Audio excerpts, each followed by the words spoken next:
지금 이 영상을 보고 계신 분들, 오늘 계좌 얼마나 빠졌습니까? 코스피 역대 최대 낙폭 20%가 넘게 순식간에 하락이 나왔습니다. 어제 오늘 이틀 만에 서킷 브레이커까지 발동됐습니다. 삼성전자 20만 전자 붕괴, SK 하이닉스 100만 닉스 붕괴, 대한민국 증시 역사에 기록될 일들이었습니다.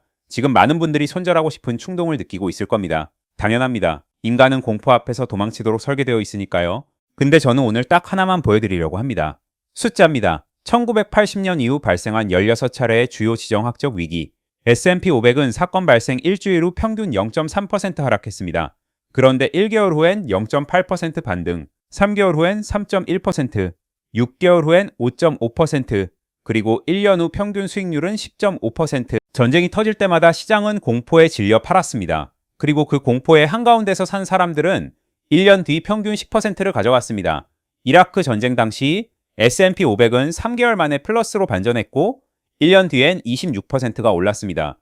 전쟁 개시, 불확실성 해소라는 역설적 공식이 작동한 사례입니다. 그리고 한국 시장도 마찬가지였습니다. 1990년대 이라크 침공 직후 코스피가 13% 급락했지만 한 달 뒤 낙폭을 대부분 회복했습니다. 최근 10년간 4차례 중동발 군사 충돌, 코스피는 이벤트 직후 평균 0.13% 등락에 그쳤고 1개월 뒤 평균 4.6% 반등했습니다.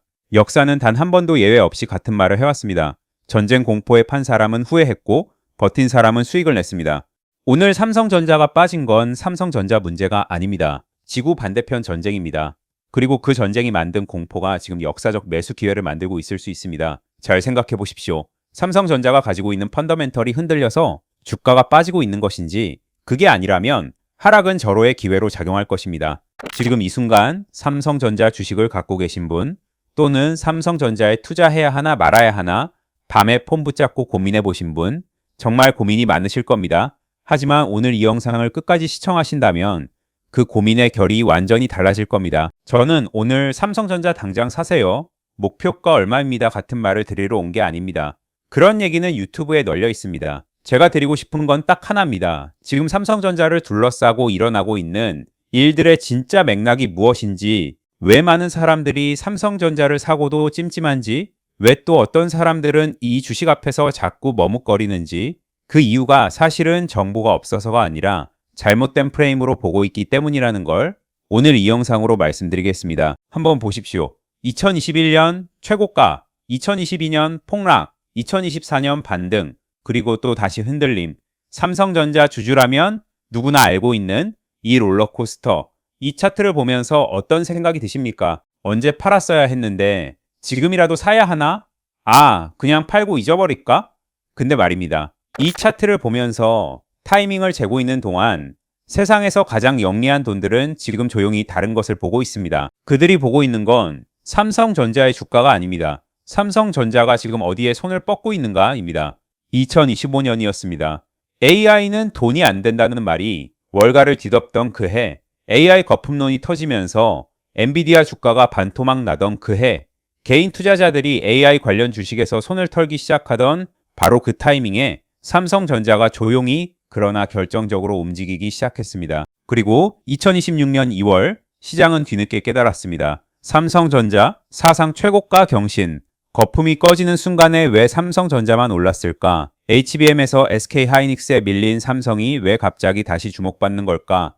반도체가 좋아져서? 환율 때문에? 외국인 수급? 틀리진 않습니다. 하지만 그게 전부라면 이 영상은 찍을 이유가 없습니다. 진짜 이유는 따로 있습니다. 전 세계가 엔비디아라는 화려한 주연에 취해서 박수를 보내고 있을 때 삼성은 그 무대에 전기를 연결하고 열을 식히고 데이터의 병목을 뚫는 보이지 않는 인프라를 조용히 장악하고 있었습니다. 오늘 이 영상은 그 보이지 않는 지배력의 정체를 파헤칩니다.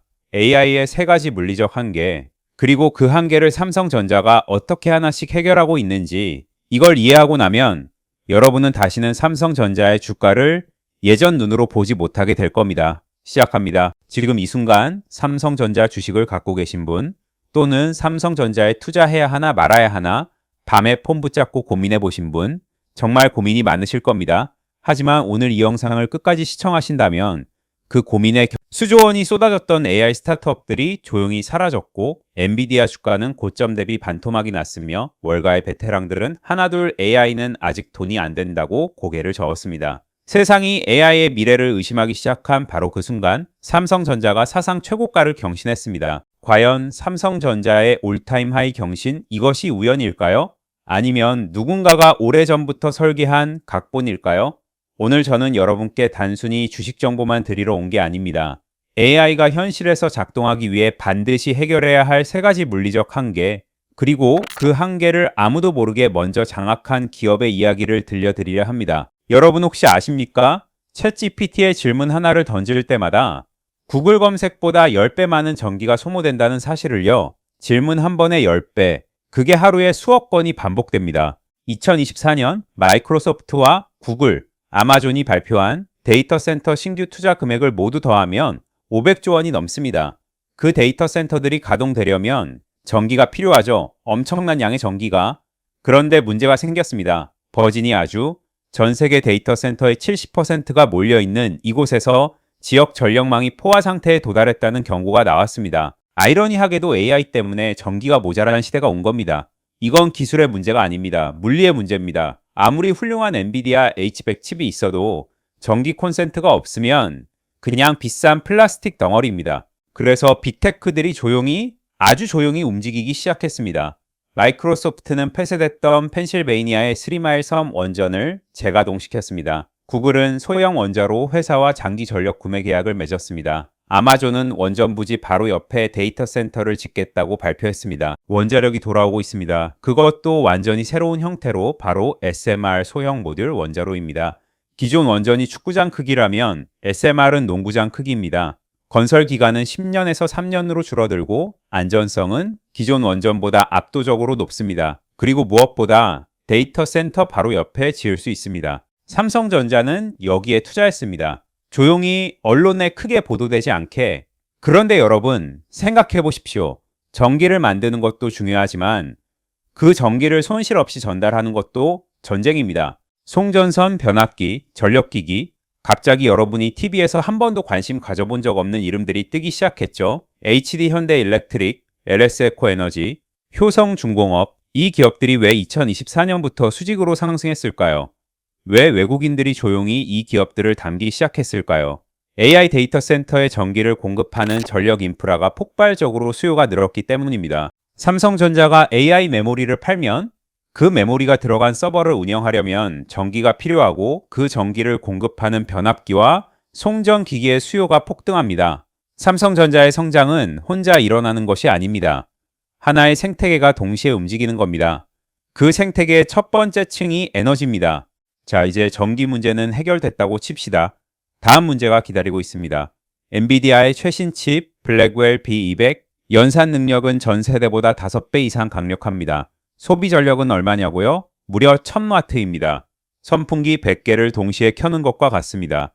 그게 서버 하나에 수백 개씩 들어갑니다. 이 열을 어떻게 식힐 겁니까? 지금까지 데이터 센터의 냉각 방식은 크게 두 가지였습니다.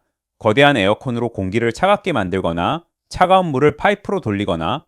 그런데 이 두 방식 모두 한계에 도달했습니다. 칩이 내뿜는 열의 밀도가 너무 높아져서 공기로는 더 이상 식힐 수가 없게 된 겁니다. 엔지니어들이 내놓은 해법은 충격적이었습니다. 그냥 담가버리자. 액침 냉각 임머션 콜링이라고 부르죠. 서버 전체를 특수 제작된 비전도성 액체 속에 통째로 담그는 기술입니다. 물에 담그면 합선되지 않느냐고요? 이 특수 액체는 전기가 통하지 않습니다. 대신 열 전도율이 공기보다 1200배나 높습니다. 칩이 아무리 뜨거워져도 액체가 즉시 열을 빨아들입니다. 에어컨이 필요 없습니다. 냉각팬도 필요 없습니다. 전력 효율은 40% 이상 올라갑니다. 마이크로소프트, 구글, 메타가 이 기술을 도입하기 시작했습니다. 2030년까지 액침 냉각 시장 규모가 30조 원에 달할 것이라는 전망이 나옵니다. 여기서 중요한 질문이 생깁니다. 이 특수 액체를 누가 만들까요? 이 냉각 탱크 시스템을 누가 설계할까요? 그리고 이 시스템과 완벽하게 호환되는 서버 부품을 누가 공급할까요? 삼성전자는 이미 이 생태계 안에 들어와 있습니다. 자신들이 만드는 HBM 메모리와 D램이 액침 냉각 환경에서도 정상 작동하도록 수년 전부터 설계 스펙을 바꿔왔습니다. 이게 무슨 의미냐고요? 단순히 좋은 부품을 만드는 게 아닙니다. 다음 세대 인프라의 표준을 자신들의 제품에 맞게 먼저 설계하는 겁니다. 열을 다스리는 자가 AI 제국을 다스립니다. 그리고 그 열을 가장 먼저 가장 체계적으로 이해하고 있는 기업이 반도체를 직접 만드는 기업이라는 건 어쩌면 당연한 이야기입니다. 자, 이제 진짜 핵심입니다. 여러분, AI 가속기 칩이 아무리 빠르다고 해도 데이터를 충분히 빠르게 공급하지 못하면 소용이 없습니다. 마치 페라리의 주유 호스를 빨대로 꽂아 놓은 것과 같습니다.